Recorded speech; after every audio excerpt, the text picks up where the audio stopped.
Assalamualaikum warahmatullahi wabarakatuh.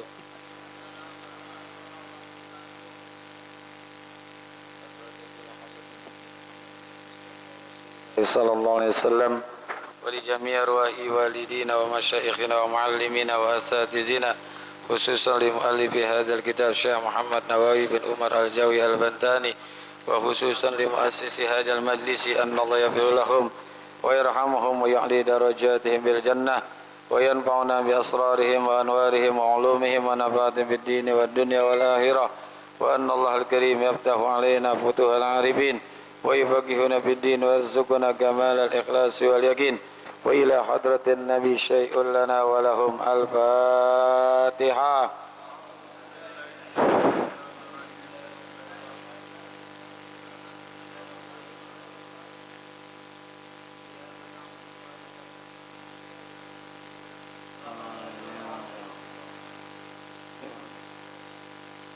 Ya Rabbi bil Mustafa balli maqasidana wa fir lana ma madha ya wasi'al karami. Mustafa balligh maqasidana waghfir lana ma madha ya wasi'al karami. La takilna ila tadbiri anfusina فالنفس تعجز عن إصلاح ما فسدا. يا ربي بالمصطفى بلغ مقاصدنا واغفر لنا ما مضى يا واسع الكرم. وقد وجدت يا أملي إلى الرجاء كوجها سائلا ويدا. يا ربي بالمصطفى بلغ مقاصدنا واغفر لنا ما مضى يا واسع الكرم. وللرجاء ثواب أنت تعلم فاجعل ثوابي دواء الستر لي أبدا. يا ربي بالمصطفى بلغ مقاصدنا واغفر لنا ما مضى يا واسع الكرم. يا ربي بالمصطفى بلغ زيارتنا في المسجد النبوي والمسجد الحرمي. يا ربي بالمصطفى بلغ مقاصدنا واغفر لنا ما مضى يا واسع الكرم. اللهم صل وسلم وبارك عليه. Bismillahirrahmanirrahim. Alhamdulillahi rabbil alamin wassalatu wassalamu ala sayyidina Muhammadin sallallahu alaihi wasallam wa sahbihi ajmain, amma ba'du. Ma'asyiral muslimin wal muslimat, bapak-bapak, ibu-ibu, hadirin hadirat yang semoga semua dimuliakan Allah Subhanahu wa taala. Abil usus guru kita al-mukarram al-muhtaram Bapak Haji Dr. Nas Muhammad Ja'far yang senantiasa kita doakan semoga Allah tambahkan kesehatannya. Berikanlah Ustaz Abdul Hamid Mustafa Al-Hafidh, Ustaz Zidan, dan juga Bapak Haji Basroin, segenap pengurus Masjid Nurul Salam ya? Nurul Jamal, yang semoga semua dimuliakan Allah Subhanahu wa taala. Syukur alhamdulillah pagi hari ini Allah masih berikan kepada kita nikmat Islam, iman, hidayah, taufik, sehat, afiat, dan juga nikmat kesempatan untuk hadir di tempat yang baik ini, tempat yang penuh keberkahan ini dalam rangka talabul ilmi. Mudah-mudahan hadirnya kita mendapatkan ilmu yang manfaat, ridho dan inayat, sehat, afiat dalam ibadat. Amin. Allah berikan kepada kita selamat dari alam dunia sampai alam akhirat. Amin. Wa bisanadil muttasili ilal imami muhaddisi rahimahullahu ta'ala wa adaman naf'a bihi wa bi barakati ulumihi wa bikum fid daraini amin. Qala radhiyallahu ankum Wa qala alaihi salatu wassalamu idza haddasa ala abdin musibatun bi badanihi aw malihi aw waladihi fastaqbala zalika bisabrin jamilin istahyallahu yaumal qiyamati ayyun sabalahu mizanan aw yansyuralahu diwana. Dan telah bersabda Nabi sallallahu alaihi wasallam, iza haddasa ala abdin musibatun, apabila terjadi pada seorang hamba suatu musibah, bi badanihi aw malihi aw waladihi, baik pada tubuhnya atau hartanya atau juga anaknya, fastaqbala zalika bisabrin jamilin, lalu ia menghadapi hal itu dengan kesabaran yang bagus, istahyallahu yaumal qiyamati ayyun sabalahu mizanan aw yunsaru lahu diwana. Maka Allah akan merasa malu pada hari kiamat untuk menegakkan baginya akan timbangan amal dan menyiarkan atau melayangkan catatan amal milik hamba tersebut. Ini penghargaan buat orang-orang yang sabar ketika diuji, dicoba oleh Allah pada dirinya atau pada anaknya atau pada hartanya. Yang namanya ujian itu kan ada klasifikasinya, beda-beda. Ada orang yang diuji dengan badannya sakit, ya kan? Badannya sakit, badan yang diuji. Ada juga diuji dengan harta. Apakah diberikan ujian berupa kekayaan atau kemiskinan? Jadi jangan kita anggap orang diuji itu dengan miskin saja, bisa juga dengan kaya. Awaladihi, atau diuji dengan anaknya. Anaknya sakit, anaknya meninggal, atau anaknya badar banget. Itu semua ujian-ujian. Nah, karena semuanya ini adalah urusan-urusan dunia, maka Sayyidina Ali bilang, man arafat dunya hanat kullu musibah. Siapa orang yang sudah mengenal dunia, maka ringanlah segala musibah. Itu jadi kunci untuk tidak menjadi beban di dalam menerima ujian. Kenalin aja dunia. Karena dunia memang tempatnya ujian, tempatnya cobaan. Dan kita jangan merasa sendiri. Karena orang yang diuji badannya, orang yang diuji dengan hartanya, orang yang diuji dengan anaknya, bukan hanya kita. Semua orang begitu. Makanya Allah firmankan di dalam Al-Quran tuh, ihdinas siratal mustaqim, tunjukkan kepada kami jalan yang lurus. Sebagai doa kita di dalam sholat kita 17 kali kita baca tuh. Berapa kali? 17 kali. Yang sholat, yang kagak sholat mah nggak baca.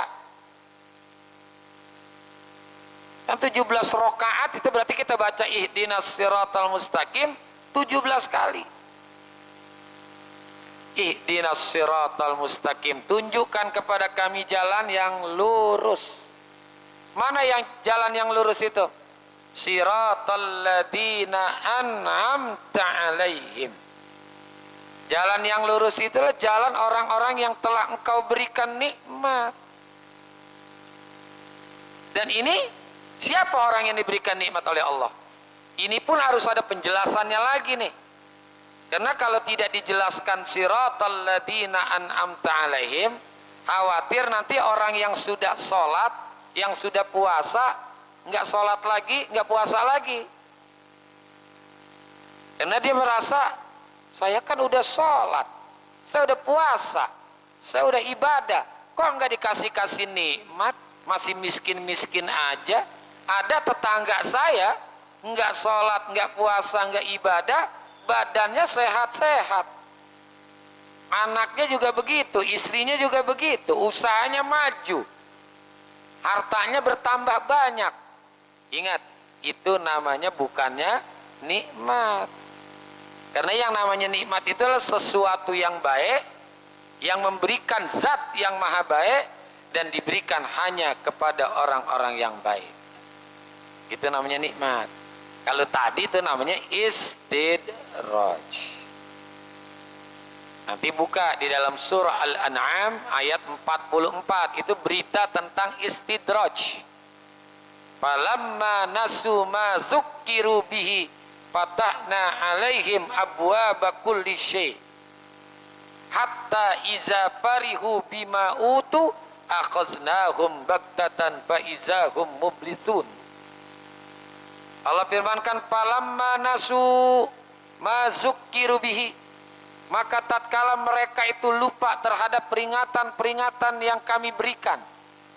Disuruh sholat, kagak sholat. Disuruh puasa, kagak puasa. Disuruh sodakoh, kagak sodakoh. Disuruh kurban, kagak kurban. Disuruh ngaji, kagak ngaji. Apa kata Allah? Fatahna alaihim abwaaba kulli syai'. Kami bukakan untuk mereka itu bermacam-macam pintu. Pintu sehat, pintu kemajuan usaha, kemakmuran hidup, bertambahnya harta, dibukain oleh Allah tuh, kasih. Tapi itu namanya istidrat. Istidrat itu Allah ngasih namun kagak ridho. Kalau ibarat kita ngasih sesuatu kepada orang lain, kita ngasihnya lemparin. Makan. Lu makan sono. Ya. Kalau bahasa Betawinya diambulin. Kalau bahasa Jawanya diluluh. Diluluh. Makan sono ki. Kita ngasih duit 10 juta sama istri kita, ngasihnya ngelemparin, kira-kira diambil nggak? Hah?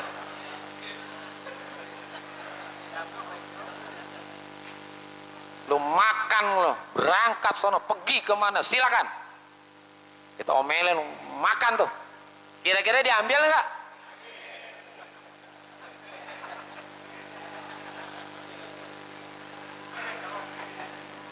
Kira-kira ibu ambil nggak bu? Kalau ibu dikasih duit sama suami ibu, ngasihnya dilemparin, diambil nggak bu?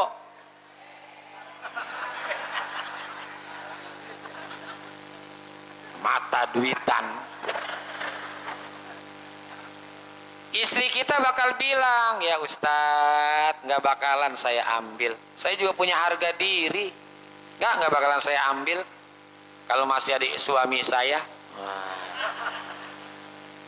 Tapi kalau ngasihnya dengan penuh baik kan enak. Begitu orang pulang kerja nih, suaminya pulang kerja, istrinya lagi masak, dipanggil, Bu duduk sini sebentar aja. Ada apa Pak? Tadi Bapak alhamdulillah nih ada obyekan kecil ya, alhamdulillah ada lebihnya.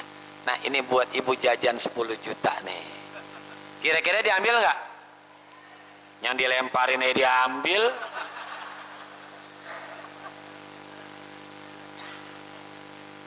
Itu namanya istidraj. Makanya penjelasan tentang siratal ladzina an'amta alaihim, jalan yang lurus itu adalah jalan orang-orang yang telah engkau berikan nikmat. Siapa yang dikasih nikmat? Buka surah An-Nisa ayat 69. Inilah orang-orang yang betul-betul dikasih nikmat oleh Allah. Tahu bunyi ayatnya? Wa may yuti'illaha war rasula fa ulaika ma'al ladzina an'amallahu 'alaihim minan nabiyyin was-siddiqin wasyuhada. So, yang diberikan nikmat betul-betul nikmat cuma 4, minan nabiyyin was-siddiqin wasyuhada was-salihin. Makanya kita disuruh oleh Allah ikutin nih 4 macam manusia ini nih. Ya. Saya kasih contoh nabi aja dah. Ini nabi aja udah cukup nih. Ini untuk bagaimana menghadapi kehidupan dunia, kita contoh nabi-nabi yang diuji oleh Allah. Saya ambil 3 orang nabi aja. Yang pertama Nabi Sulaiman. Ini Nabi Sulaiman, putra daripada Nabi Daud alaihissalam. Allah uji dengan harta, jabatan, dan juga kekuasaan. Diuji tuh, hartanya kan banyak. Sampai Nabi Sulaiman bilang, haza min fadli rabbi liyabluwani aashkuru an akfur. Ini semua karunia Tuhanku untuk menguji aku, apakah aku tergolong orang yang bersyukur atau orang yang kufur terhadap nikmat. Ini ujian nih, harta banyak, kekuasaan luar biasa.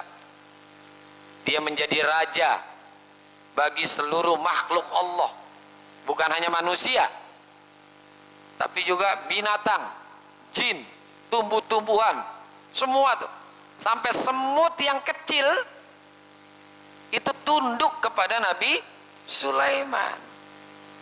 Yang pernah tuh Nabi Sulaiman lewat tuh kan, di satu lubang semut. Semut itu langsung ngumpet masuk. Nabi Sulaiman padohika. Nabi Sulaiman itu tertawa. Dan Nabi Sulaiman itu tertawa tuh ngelihat perilaku daripada semut. Ya. Itu kekuasaan sampai semut dikuasain. Tapi tetap Nabi Sulaiman itu melakukan ibadah. Tetap melakukan ibadah kepada Allah. Enggak lupa diri walaupun kuasa, kaya. Nabi Sulaiman itu enggak lupa diri. Makanya nanti buat orang-orang kaya itu akan diberikan hujjah. Apa hujjah? Apa ya hujjah itu? Alasan. Kalau ada orang kaya enggak ibadah, orang kaya enggak melakukan sholat, ditanya oleh Allah, kenapa kamu tidak melakukan ibadah? Kalau jawaban dia, nahnu masghuluna bil bali wal malaki. Kami ini sibuk dengan harta dan juga kekuasaan. Allah bilang apa? Lihat toh, hambaku Sulaiman walaupun kekuasaannya tinggi dan kekayaannya banyak, tetap dia itu melakukan ibadah. Jadi kata Nabi ini begitu tuh, alal agniyai bi Sulaiman ibni Dauda. Buat orang-orang kaya, kalau dia tidak melakukan kewajibannya selaku hamba Allah, dia akan diberikan hujjah, yaitu Nabi Sulaiman. Nabi Sulaiman kaya tapi tetap melakukan ibadah, diuji. Ya mungkin di antara kita ada yang diuji dengan kekayaan, sehingga dilanyiin tuh, sayang sungguh sayang, kaya tak sembayang. Sayang sungguh sayang, kaya tak sembayang. Nabi Sulaiman tapi ya sembayang. Nabi Sulaiman tapi ya sembayang. Udah kaya Sembahyang. ibadah. Enak gak ngelihat orang kaya seperti ini? Tuh, ada orang yang diuji dengan harta, ada juga yang diuji dengan kemiskinan. Nabi apa? Nabi Daud, Nabi Ayub. Nabi Ayub itu diuji dengan kemiskinan, meskipun Nabi yang paling miskin adalah Nabi Isa. Makanya Nabi Isa punya gelar Al-Masih. Apa artinya Al-Masih? Orang yang selalu mengembara, jalan keliling. Kenapa? Karena rumah nggak punya. Makanya disebut Al-Masih, orang yang selalu mengembara kemana-mana. Kalau bapak ibu pernah umroh itu di Saudi Arabia, Mekah, Madinah, atau di Jeddah, mobil pariwisata tuh bahasa Arabnya siyahah. Sia, yang udah terus muter-muter terus. Yang disebut al-masih, ya. Ya dia mau pulang kemana, orang nggak punya rumah, istri nggak punya, pasti anak juga nggak punya, bahkan bapak aja kagak punya bapak kagak punya bapak. Ini kan kalau kata Hamdan ATT, orang termiskin di dunia. Hamdan ATT ada kan lagunya kan, orang termiskin. Nah ternyata ada juga Nabi Ayub itu nabi yang miskin, tapi bedanya kalau Nabi Ayub itu pernah kaya. Kalau Nabi Isa emang nggak pernah kaya. Kalau Nabi Ayub pernah kaya, tapi diuji oleh Allah dengan kemiskinan. Ini lebih berat sebetulnya. Enakan dari awal miskin terus miskin masih mending daripada kaya miskin. Ya biasa makan ayam goreng kangkung, mendingan kangkung terus, ya kan? Ini dari kaya diuji oleh Allah dengan kemiskinan. Pernah jaya, pernah kaya, blak jatuh. Ini kalau kagak sabar-sabar repot ini. Itu Nabi Ayub pernah kaya, dia punya binatang ternak, punya kebun, segala apapun dia punya. Istri 3, istrinya 3, berarti dia ini true man. Karena orang yang istrinya 4 namanya Superman, yang istrinya 3 true man, yang istrinya 2 gentleman, istrinya 1 cemen. Bu, ibu maunya suaminya Superman apa cemen? Cemen. Superman, masa cemen? Mau Superman, Bu? Nih, istrinya 3, harta banyak, binatang ternak banyak, kebun juga banyak, jatuh. Dek. Plus ditambah sakit. 15 tahun sakit. Sakitnya bukan sakit-sakit biasa. Yang sakit itu orang jadi segan dekat dengan dia. Ya. Yang orang jadi enggan dekat dengan Nabi Ayub. Sampai istrinya tuh minggat. Istrinya minggat. Tapi cuma 2. Yang satu minggat minta cerai.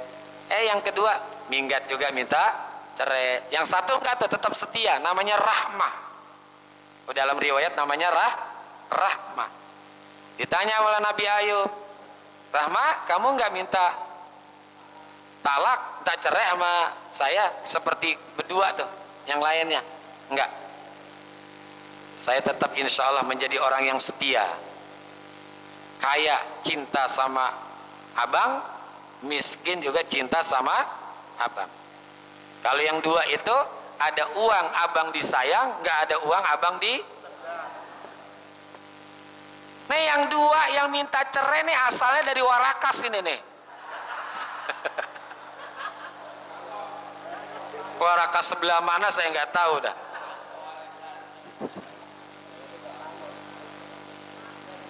Masya Allah, tuh diuji orang dengan kemiskinan. Ikutin tuh. Oh iya ya. Jadi kalau orang diuji dengan kemiskinan, lihat tuh contohnya adalah Nabi Ayub. Ya, ada orang yang diuji dengan apa ya, pekerjaan yang menjadi pesuruh, budak lah, menjadi budak, menjadi pegawai yang disuruh sono disuruh sini. Itu Nabi apa? Nabi Yusuf. Nabi Yusuf itu seorang budak, tapi Nabi Yusuf tetap melakukan kewajibannya selaku hamba Allah. Bukan hanya menghambakan diri kepada seorang raja, tapi yang lebih diutamakan adalah menghambakan diri kepada Allah. Jangan sampai karena kerjaan sebagai anak buah disuruh sana disuruh sini tidak ibadah. Tetap melakukan ibadah. Tuh. Makanya dinyanyiin, sayang sungguh sayang, ganteng tak sembayang. Ada kan lagunya ya? Nabi Yusuf kan dikenal dengan gantengnya, sayang sungguh sayang, ganteng tak sembayang gitu. Nabi Yusuf ganteng tapi ya sembayang. Nabi Yusuf ganteng tapi ya sembayang. Udah ganteng soleh. Emang ada lagu yang kita nyanyiin begini, sayang sungguh sayang, jelek gak sembayang. Udah jelek kagak sembayang. Nih kalau udah jelek kagak sembayang, nyimpennya jadi susah. Mau disimpen di dapur tempat gorengan, simpen di sumur kamar mandi tempat gilesan. Tuh, ini diuji oleh Allah nih. Ada orang yang diuji dengan anaknya. Siapa tuh? Nabi namanya Kan'an, anaknya namanya Kan'an, Nabi Nuh. Tuh, Nabi Nuh diuji dengan anak, termasuk istrinya, tapi nggak terlalu dikenal istrinya, tapi yang dikenal adalah Kan'an. Makanya Allah ingatin nih di dalam Al-Quran, ya ayyuhalladzina amanu inna min azwajikum wa auladikum aduwwal lakum fahzaruhum. Wahai orang-orang yang beriman, sesungguhnya ada di antara pasangan hidupmu dan juga anak-anakmu yang akan menjadi musuh bagi kamu. Suami bisa menjadi musuh bagi istri, istri bisa menjadi musuh bagi suami. Anak juga bisa menjadi musuh bagi orang tua. Kan banyak tuh anak yang jadi musuh bagi orang tuanya, bukan nyenengin, bukan bahagiain, tapi nyusahin, ngerongrong, nyakitin. Padahal ketika kecilnya itu anak dibangga-banggain. Semua orang kalau punya anak bayi normalnya bangga, betul nggak? Iya, sampai tuh ibunya itu pura-pura gila sambil gendong dia nyanyi, anak siapa, anak siapa, anak siapa. Lah kita anak sendiri. Anak dibangga-banggain sambil diangkat-angkat, anak raja, anak raja. Padahal tuh anak hitam, raja kingkong kali. Tapi gedenya, masya Allah, masih kecil diajarin ngomong pelan-pelan, udah besarnya omongannya nyakitin hati orang tua. Ini diuji dengan anak tuh, contohnya Kan'an sabar. Atau diuji dengan sakitnya anak kita, diuji dengan meninggalnya anak kita, yaudah sabar. Mau dikata apa? Karena anak itu merupakan amanah titipan Allah. Amanah kan itu titipan. Ada yang diuji dengan istri, Nabi Lut, yang istrinya namanya Wa'ilah. Jadi diuji dengan istri, namanya Wa'ilah, tuh istrinya Nabi Lut, ya, yang kaum liwat, Nabi Lut. Ya dalam hidup kan begitu aja. Kita pengen punya istri kan pengennya udah cakep, solihah, kaya. Punya suami juga begitu, udah ganteng, cakep, kaya, kan begitu pengennya. Tapi kan hidup ini pilihan Allah, bukan pilihan kita. Ya udah terima aja, ya kan? Terima. Itu jadi ini ujian ini. Nah kalau dia bisa menghadapi ujian dengan bisabrin jamil, dengan kesabaran yang bagus, ya dengan kesabaran yang bagus. Astahyallahu yaumal qiyamati ayyun sobalahu mizanan. Niscaya Allah akan merasa malu untuk menegakkan untuk baginya mizan, timbangan. Ini artinya amal ibadah dia udah nggak pakai ditimbang lagi dah, dianggap bagus semua. Kan nanti akan masuk timbangan tuh. Paman sakulat mawazinu bahwa bi'isyatir wa amma man khaffat mawazinu fa ummuhu. Siapa orang yang berat timbangannya maka berada pada keridhaan Allah, surga. Wa man khaffat mawazinu fa ummuhu, maka kalau ringan timbangan kebaikannya tempatnya ada neraka, Jadi siapa orang yang berat timbangannya, maka dia berada pada keridhaan Allah, sorga. Maka untung bagi orang-orang yang gemuk karena berat timbangannya. Bukan timbangan badan, timbangan amal. Tapi buat orang-orang yang sabarnya sabar bagus, dia sabar, dia introspeksi diri, ya, dia hadapi kesabaran itu karena Allah. Udah, nanti timbangannya udah nggak dipakai lagi tuh. Amal-amalnya udah dianggap bagus semua. Au yunsiralahu diwan, atau disebarkan diwan. Diwan itu maknanya catatan-catatan amal. Namanya diwan. Kalau dalam bahasa kita diwan itu bahasa artinya kantor, ya. Itu maknanya kantor. Tapi maksud di sini adalah diwan artinya catatan-catatan amalnya, ya.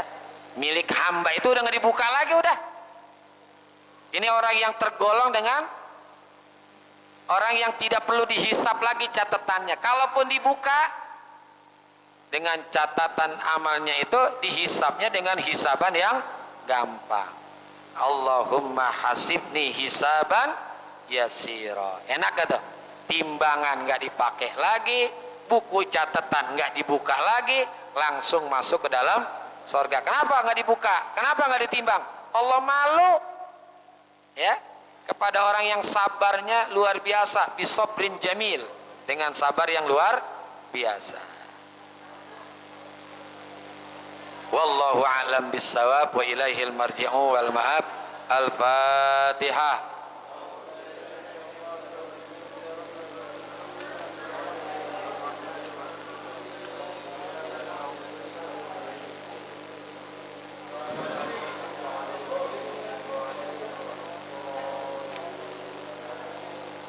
Bapak-bapak, ibu-ibu, hadirin hadirat yang dimuliakan Allah, alhamdulillah, biiznillah, kitab yang kita baca dari tahun 2013,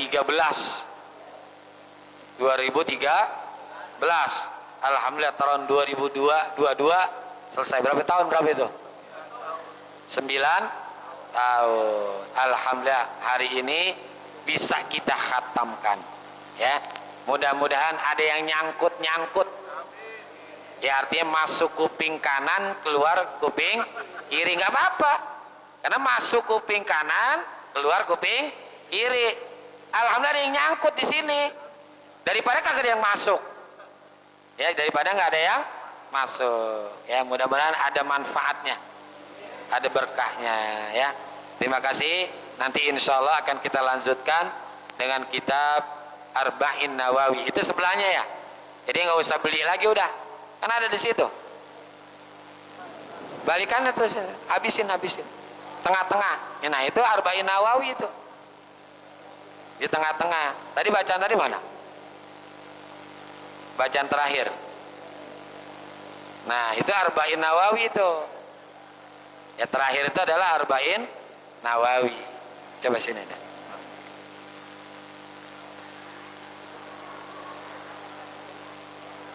Arba'in Nawawi nih. Jadi kitab ini ya. Untuk selanjutnya nanti di bagian depan nih. itu Arba'in Nawawi itu. Jadi bagian depan. Iya. Jadi nggak usah beli lagi, ya, nggak usah beli lagi. Terima kasih dan mohon maaf. Wassalamualaikum warahmatullahi wabarakatuh.